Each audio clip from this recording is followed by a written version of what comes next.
God, well, anywhere beneath 14th Street. And the fun and the cultural element. It's like this self-induced schizophrenia. Well, I just thought you might not like what I've done and want to do something about it. Sorry, I never know when I'm going to get in trouble.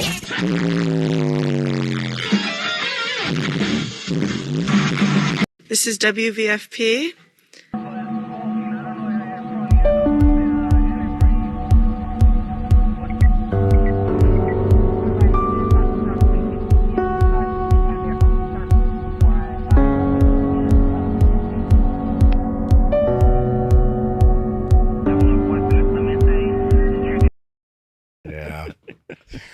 Welcome to WVFP New York City. We are a running documentary of the New York City art world in our 4th season.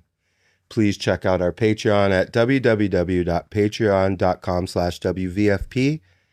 And you'll get our little mini biographies of New York City artists, painters and writers and sculptors and gallerists and musicians and young Pratt graduates.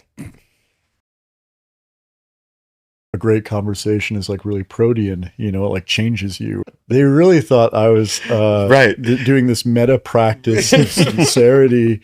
We did a road trip all the way across the country with my paintings rolled up in the back of his truck. A lot of the art world and criticism and also art education is kind of getting confused with like communication theory, which he just wanted to talk about slinging paint and talk about paint in the light and artist run spaces, artist led spaces. She's like, you know, is that a part of your practice? And I was like, no. And she's like, that's kind of bullshit, isn't it? Like a friend of a friend saw this open window on Orchard Street. And Oscar Wilde was kind of on that too, of like, great artwork gets to this wonderful languageless space of difficulty of agreeing on what's happening with it. In Indiana, to a very small school, probably wasn't the right choice to go to.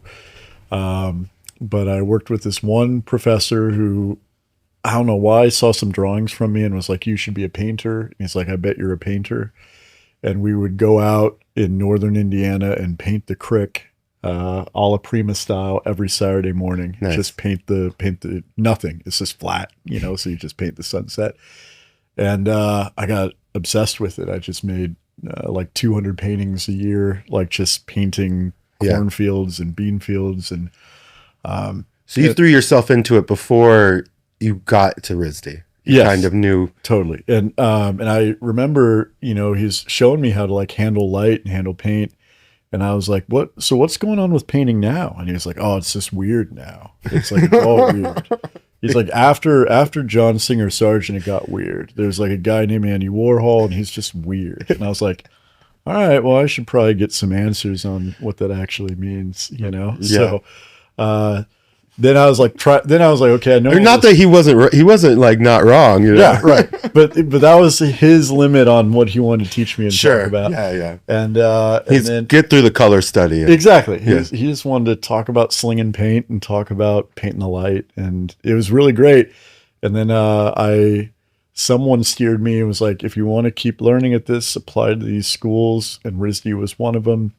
And I applied, and for a reason I will never understand, they wanted to interview me. I drove out with my cousin. We did a road trip all the way across the country with my paintings rolled up in the back of his truck, and got out there, and they were like, we love that you're doing these paintings where you're like acting like you're a romantic kind of farm-based, you know, painter. Like, It's kind of an ironic and interesting position. And I remember being like, wait, what? Oh no. And so they really thought I was doing this meta practice of sincerity. And I was just this kind of hayseed that was making these You're paintings. Pretending to be a hayseed. Oh yeah, exactly. Yeah, yes.